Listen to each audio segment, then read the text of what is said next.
na tayo galing palengke at ito na guys yung binili natin. So 229 229.10 and ito din 121.25. So 225. Ayan, mga 10,000. Mga 10,000 or 12,000 sa Pilipinas. Ganyan lang guys yung nabili natin. Pag sa Pinas to guys. So, isang buong baboy na litsunin.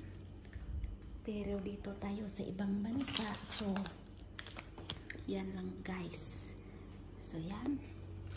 So, 10,000 yan guys. Or 12,000 I think. I don't know. So, pag sa Pinas, isang buong lechon na yan guys. So, ganyan lang guys. So, lagay natin muna yan sa fridge kasi mamaya lutuin yan sa gabi kasi may 3 tao kami pupuntang kakain na 3 or ewan, I forgot kung ilang tao mamaya kakain. So yan.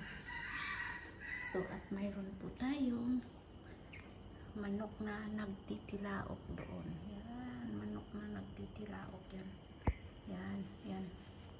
Kita niyo guys, dalawa po. Yan. So kung pwede lang yan katayin na yan. Yan, 2, 3 sila. Yan.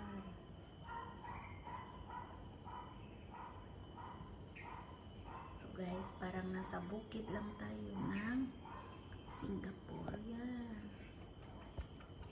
At matching na maiingay na ibon. Yan, yan na naman. Yan. Kingfisher yan. So, yung manok nandoon. Yan. 2 girlfriend, 1 boyfriend. So guys, thank you for watching. Bye.